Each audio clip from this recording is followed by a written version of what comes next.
नमस्कार। लक्ष्य क्लासेस बालोतरा के यूट्यूब चैनल में आप सभी का स्वागत है। प्यारे विद्यार्थियों, आज अपन कक्षा 9 विषय भूगोल, जिस पुस्तक का नाम है समकालीन भारत एक, के दूसरे अध्याय जिसका नाम है भारत का भौतिक प्रदेश के चौथे पार्ट की बात करेंगे, जिसके अंदर आपके दूसरे अध्याय के जो महत्वपूर्ण अभ्यास प्रश्न है उनकी बातचीत करने वाले हैं। क्लास शुरू करने से पहले आपके इस अध्याय के अंदर जितने भी जो डिफ़िकल्ट जो शब्द थे उनके अर्थ आपको नहीं पता था या मैंने आपको क्लास के अंदर बताया, और उनको मैंने एक पूरी चित्र की पीडीएफ तैयार की है, और उन चित्रों के माध्यम से मैं आपको एक एक का अर्थ बताता चलूँगा, और उसके बाद में मैं आपको सारे अभ्यास प्रश्न करवाऊँगा। तो ठीक है, चलें देखें। ओके, तो मैंने सारे पिक यहाँ पे लिए हैं। तो सबसे पहले मैं बात करूँगा हिमालय की। यानी हिमालय अपन ने पढ़ा था कि भाई हिमालय जो है वो एक पर्वत श्रृंखला के रूप में है, जो एक लंबा लगभग बात करें 2400 किलोमीटर लंबा है शायद, है ना। 2400 किलोमीटर एक लंबा पर्वत श्रृंखला के रूप में फैला हुआ है। इस तरीके से अपन ने बातचीत की थी। तो हिमालय के अंदर अपन ने 3 प्रमुख श्रेणियां देखी थी। कहने का मतलब इस तरीके से ये आपको दिख रहा है ना, ये देखो हिमालय की ऐसी श्रेणियां बनी हुई है, यानी भाकर ही भाकर दिख रहे हैं। तो इस तरीके से हिमालय की 3 श्रेणियां, सबसे ऊपर महान हिमालय, उसके बाद में मध्य तथा लघु हिमालय, और तीसरे नंबर पे है वो शिवालिक हिमालय। तो इस तरीके से श्रेणियां बनी हुई। कितनी श्रेणियां? 3। महान हिमालय, मध्य हिमालय और शिवालिक हिमालय। ठीक है। और उसके बाद में मैंने बातचीत की थी दर्रे। दर्रे क्या था? वो तो हिमालय नदियाँ थी। अब ये है दर्रे। यानी देखो, इस तरफ भी पहाड़ है, इस तरफ भी पहाड़ है, बीच में इस तरीके से जो सड़क निकलती है, यहाँ से पार होती हुई इस तरफ पीछे जाती है। तो इस तरीके के बीच में जो सड़क बनी होती है, दोनों तरफ पहाड़ होते हैं, और पहाड़ के बीच में जो सड़क बनी होती है, उस सड़क को कहा जाता है दर्रे। ठीक है ना। दूसरा पॉइंट क्लियर। उसके बाद में ये मैंने एक शब्द बताया था आपको, हिमानी। हिमानी क्या शब्द बताया था? हिमानी। अब हिमानी क्या होता है? हिमानी का मतलब होता है बर्फ से बहने वाली नदी। बर्फ से बहने वाली नदी। देखो यहाँ पे पूरी बर्फ जमी हुई पड़ी है, ये सारी की सारी बर्फ बड़ी जमी हुई पड़ी है, और ये बर्फ क्या होती है? धीरे धीरे पिघल करके एक नदी के रूप में बहती है। इसको बोला जाता है हिमानी नदी। ठीक है ना। आगे ये मैंने एक शब्द बताया था आपको, गोर्ज। क्या बताया था? गॉर्ज। इस तरीके से, यानी दोनों तरफ पहाड़ हो, अगर बीच में से पानी बहता हुआ, तो ऐसी स्थिति को कहा जाता है गॉर्ज। अगर दोनों तरफ पहाड़ हो और बीच में से सड़क निकलती है, ऐसी स्थिति को कहा जाता है दर्रे। दोनों स्थितियां ध्यान रखना। ठीक है ना। बीच में अगर पानी बहता है तो क्या कहलाता है? गॉर्ज कहलाता है। ठीक है। नेक्स्ट देखो, नेक्स्ट मैंने एक आपको द्वीप पढ़ाया था, मांजोली द्वीप। क्लास के अंदर मैंने आपको बताया था होगा। मांजोली द्वीप कौन सी नदी पे है? मुझे फटाफट कर कमेंट करके बताओ। देखो ये मांजोली द्वीप है। मांजोली द्वीप इस प्रकार का एक नदीय द्वीप है। ये क्या है? एक प्रकार का नदीय द्वीप, यानी नदी के ऐसा द्वीप जो नदी उसका निर्माण करती है, जिसके चारों तरफ पानी हो। तो आपकी ब्रह्मपुत्र नदी है, वो काफी नदीय द्वीपों का निर्माण करती है। जैसे देखो यहाँ पे आपको चित्र में दिख रहा है, ये द्वीप है, ये द्वीप है, और इसके चारों ओर पानी है। तो इस तरीके से नदीय द्वीपों का निर्माण करती है। और एक जो आपका द्वीप है मांजोली द्वीप है, जो कि दुनिया का सबसे बड़ा नदीय द्वीप माना जाता है, और जहाँ क्या है कि लगभग लोग भी रहते हैं। तो ये इस तरीके का दिखता है। ठीक है ना। आगे देखो, ये है भारत का उत्तरी मैदान। उत्तरी मैदान, जो भारत का सबसे अधिक उपजाऊ मैदान है, उत्तरी मैदान। देखो कितना शानदार दिख रहा है। यहां से बहुत सारी नदियां बहती हैं। आपकी 3 प्रमुख नदियां हैं, एक तो गंगा, दूसरी ब्रह्मपुत्र, और कौन सी है? और सिंधु। ये मिलकर के आपके इसका निर्माण करती है। तो 1 2 एंड 3, 3 नदियां हैं इसकी महत्वपूर्ण। ठीक है ना। तो ये आपके गंगा है। गंगा का उत्तरी मैदान, जो अपने भारत में उत्तरी मैदान कहते हैं ना, वो वाला। और उसके बाद में मैंने एक शब्द बताया था आपको, दोआब। क्या चीज बताई थी? दोआब, यानी दो नदियों के बीच का क्षेत्र। दो का मतलब दो, और आब का मतलब जल, यानी दो नदियों के बीच का क्षेत्र क्या कहलाता है? दोआब कहलाता है। जैसे देखो आपको यहां से एक ये नदी दिख रही है, फिर ये नदी ऐसे हो रही है, फिर यहां से ये एक नदी दिख रही है, और फिर यहाँ पे ये मिल रही है। तो यहाँ जो ये दो नदियों के बीच का जो क्षेत्र है, इसको कहा जाता है दोआब। और फिर ये नदी इस तरीके से जाती है और आगे जाकर के वितरिका में बन जाती है, ये इस तरीके से। इसको बोला जाता है वितरिका। वितरिका। ठीक है। और यहीं पे डेल्टा का निर्माण होता है, जो कि मैं आपको आगे बताऊंगा। डेल्टा। ठीक है ना।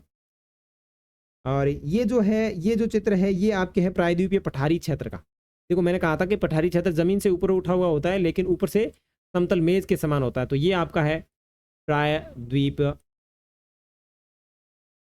पठारी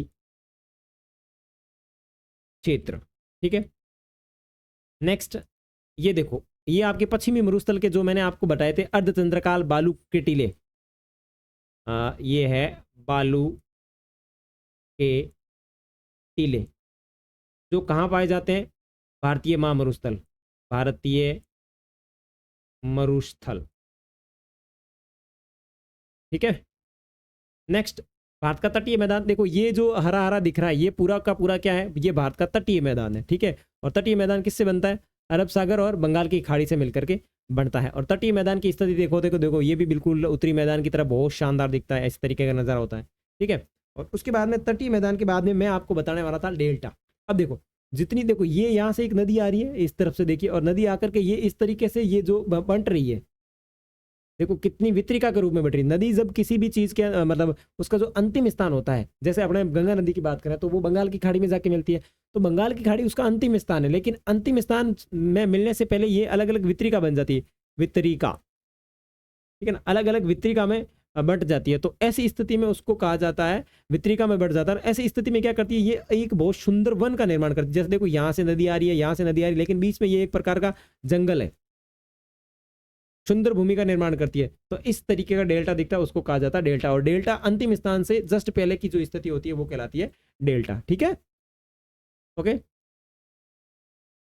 और उसके बाद में अपन ने एक द्वीप पढ़ा था, पिटली द्वीप, पिटली द्वीप, जहां पे क्या है, पक्षी अभ्यारण्य, पक्षी अभ्यारण्य जो लक्षद्वीप के अंतर्गत पड़ता है। और ये एक प्रकार का पक्षी अभ्यारण्य है, यहाँ पे मानव निवास नहीं है। और इसकी स्थिति देखो ये इस तरीके से है। और उसके बाद में अपन ने लक्षद्वीप पढ़ा था, लक्षद्वीप के अंदर पढ़ा था कि ये प्रवाल से बना होता है।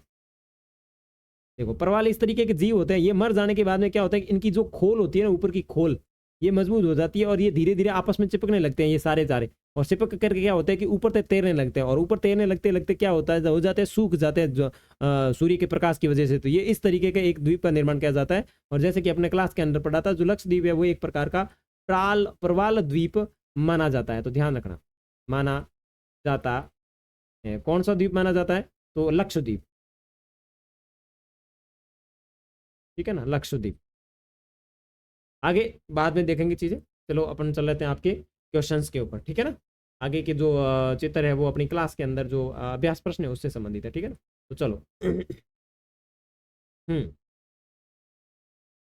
हाँ भाई, ओके।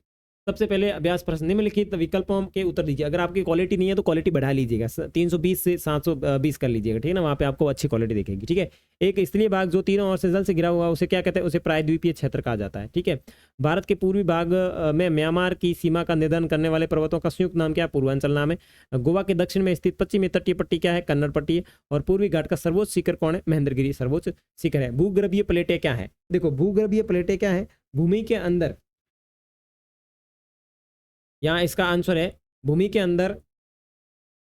पहले प्रश्न का आंसर है भूगर्भीय प्लेटें क्या है, तो पहले प्रश्न का आंसर देखो इस तरीके से है,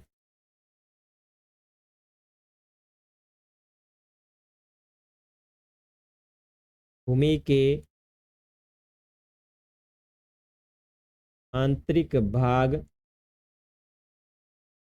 में गति करने वाली विभिन्न प्लेटों को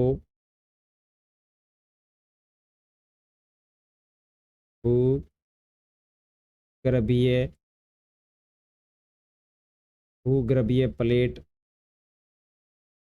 कहा जाता है, जो विभिन्न प्राकृतिक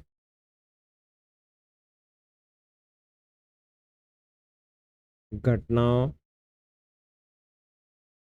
का कारण होती है। ये आपके पहले प्रश्न का आंसर है। उसके बाद में आज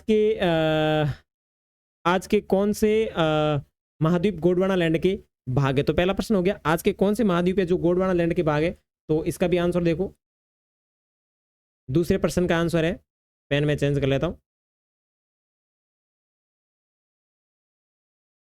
दूसरे प्रश्न का आंसर, दूसरे प्रश्न का आंसर है भारत गोंडवाना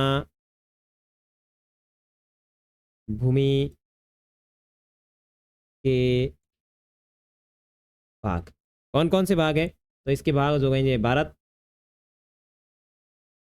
एक नंबर भारत, दो नंबर की बात करें तो ऑस्ट्रेलिया,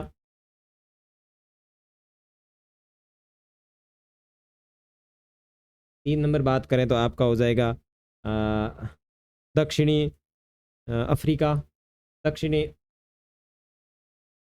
अफ्रीका, चार नंबर पे बात करूं तो दक्षिणी अमेरिका,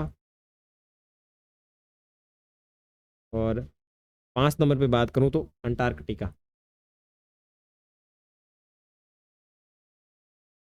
अंटार्कटिका।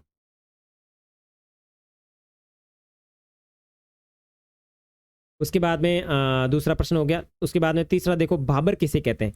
देखो अब तीसरे प्रश्न के अंदर अपन बात करेंगे भाबर की। किसकी बात करेंगे? भाबर की। तो देखो भाबर किसे कहते हैं, तो इसकी परिभाषा लिख लेते हैं। कौन सा प्रश्न है? तीसरा प्रश्न है, भाबर। बराबर लिखो। शिवालिक पहाड़ी,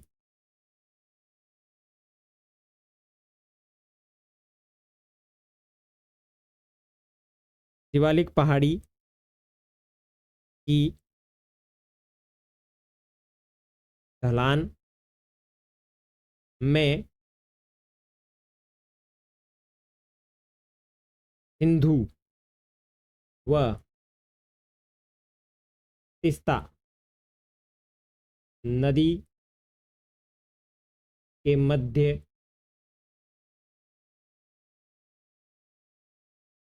कंकड़ पत्थर वाली एक पट्टी को भाबर कहा जाता है। ठीक है, तीसरा प्रश्न कंप्लीट। चौथा प्रश्न, हिमालय की तीन प्रमुख विभागों के नाम उत्तर से दक्षिण क्रम में लिखिए। तो जो कि अभी आपको मैंने चित्र के अंदर बताया था, क्या क्या नाम था?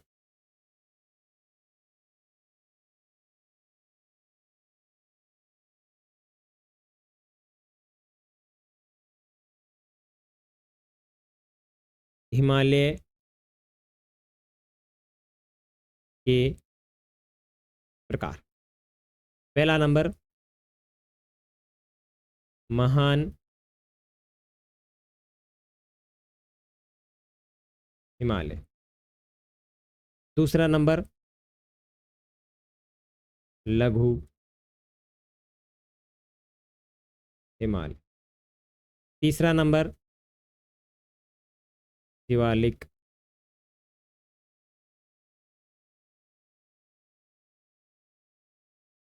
हिमालय। ठीक है, कंप्लीट। चौथा प्रश्न, अरावली और विंध्य की पहाड़ियों के मध्य कौन सा पठार स्थित है? तो अरावली तथा विंध्य की पहाड़ियों के मध्य जो पठार स्थित है उसका नाम है प्रायद्वीपीय पठार। तो यहाँ पे पांचवा प्रश्न, तो यहाँ जो स्थित है उसका नाम है प्रायद्वीपीय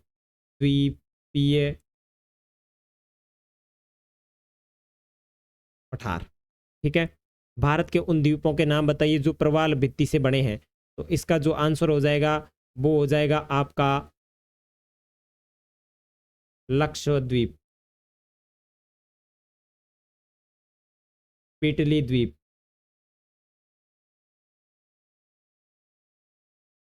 ठीक है, उसके बाद में अपसारी तथा अभिसारी भूगर्भीय प्लेटें। देखो अपसारी तथा अभिसारी भूगर्भीय प्लेटें में अंतर स्पष्ट करो। तो इसके लिए आप अंतर स्पष्ट करने के लिए मैं आपको जो बता रहा हूं वो लिखें।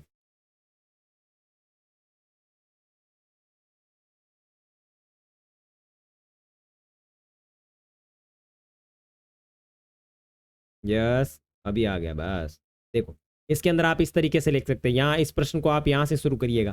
ठीक है ना, ये जो प्रश्न है आप इसको यहाँ से शुरू करिएगा। प्लेटें एक दूसरे के करीब आती है उसे अभिसारित परिसीमा कहते हैं, जबकि कुछ प्लेटें एक दूसरे के दूर जाती है उसे अपसारित परिसीमा कहते हैं। जब दो प्लेटें एक दूसरे से टकरा कर दो या दो से अधिक टुकड़ों में टूट जाती है, या प्लेट फिसल कर दूसरी प्लेट के नीचे आ जाती है, कभी कभी दूसरी के साथ क्षैतिज गति करती है, उसे रूपांतरित परिसीमा कहते हैं। और ये चित्र आप बना सकते हैं, ठीक है ना। जो आपका प्रश्न है उसके अंदर ये इस तरीके के चित्र बनाकर कर सकते हैं कंप्लीट, ठीक है। तो ये प्रश्न भी आपका कंप्लीट हो गया। उसके बाद में तीसरे का पहला हो गया, तीसरे का दूसरे के बारे में मैं बता देता हूँ, ठीक है। तो यहाँ पे मैं तीसरे का दूसरा बता देता हूँ। तीसरे का दूसरा, तीसरे का दूसरा, तीसरे का दूसरा क्या है? बांगर। देखो, बांगर खादर। देखो बांगर क्या होता है? बांगर पुराना जलोढ़ होता है, पुराना जलोढ़ बांगर कहलाता है। ये पूरा लिख सकते हो आगे आप, ठीक है। और ये होता है नवीन जलोढ़, नवीन जलोढ़ खादर कहलाता है, ठीक है ना। सेम टू सेम खादर कहलाता है। उसके बाद में देखो तीसरे का पूर्वी घाट तथा पश्चिमी घाट के बारे में लिखिए। तो देखो पूर्वी घाट तथा पश्चिमी घाट के बारे में क्या क्या चीज़ें लिखनी है। तो तीसरे का तीसरा, यहाँ पे अपने इसके बारे में लिख लेते हैं, कोई ज़्यादा दिक्कत बात है नहीं। तो पूर्वी घाट के बारे में लिखना है, तो पूर्वी घाट के बारे में पहला बिंदु लिखोगे, पूर्वी घाट तथा पश्चिमी घाट देखना है तो पूर्वी घाट, पूर्वी घाट यह बंगाल की खाड़ी के सहारे विस्तृत हैं। इसके प्रमुख दो भाग, पहला उत्तरी सरकार और दूसरे नंबर पर जो है उसको कहते हैं कोरोमंडल,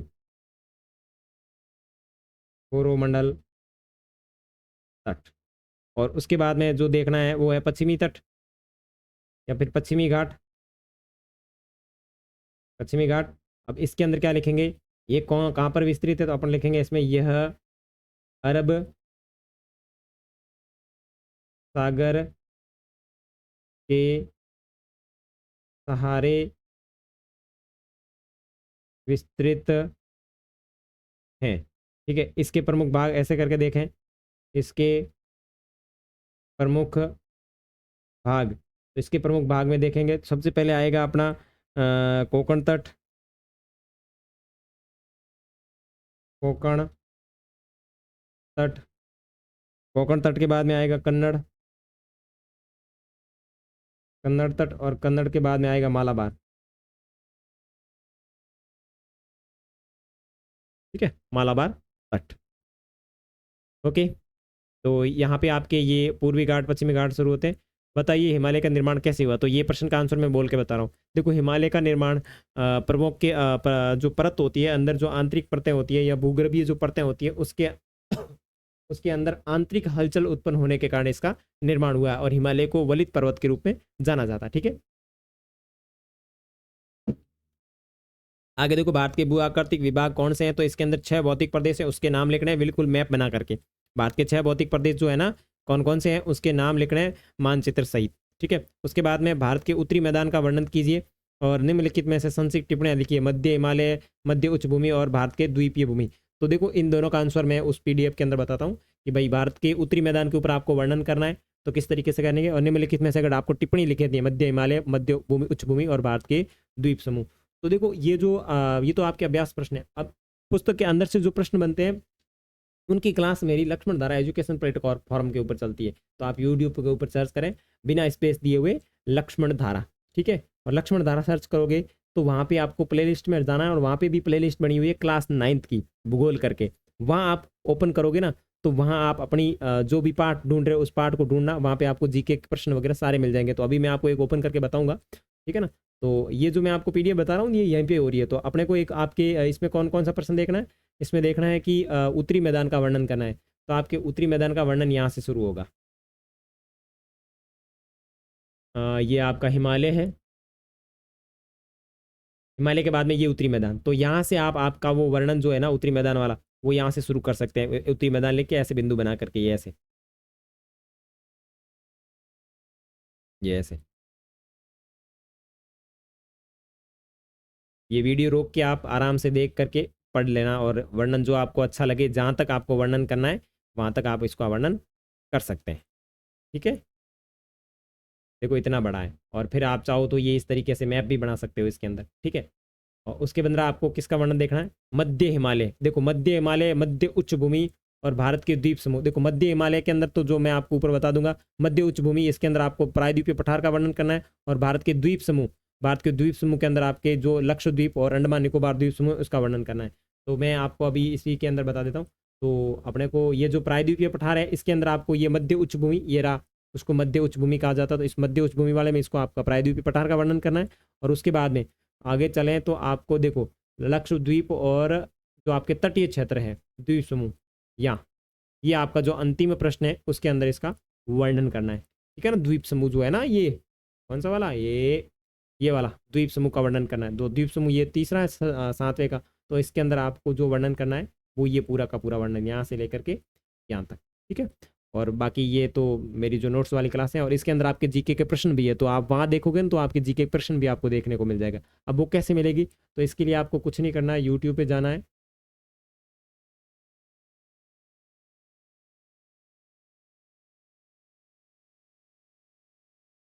और यूट्यूब पे जाने के बाद में सर्च करना है लक्ष्मण तारा। तो ये चलती क्लास के अंदर थोड़ा धीरे चलेगा तो माथापच्ची छोड़ देते हैं, आप खुद देख लेना, सर्च कर लेना। ठीक है, और उसके बाद में आपके इसके अंदर जो प्रश्न दिया हुआ है मानचित्र वाला, यानी ये पर्वत शिखर K2 कंचनजंगा, ये सारे के सारे आपको मानचित्र में दिखाने, तो इनकी स्थिति मैं आपको यहाँ बता देता हूँ। यहाँ पे देखो, यहाँ पे आपकी K2 है, कौन है ये जो है ये जो स्थिति है ये आपके K2 की स्थिति, किसकी स्थिति है? K2 की स्थिति, जो कि आपके पड़ती है कहाँ पे? अफगानिस्तान। कौन से में पड़ती है? अफगानिस्तान में पड़ती है। ठीक है, उसके बाद में ये आपका नंगा पर्वत है, ये आपकी कंचनजंगा है। ठीक है ना, और कंचनजंगा के बाद की स्थिति देखें,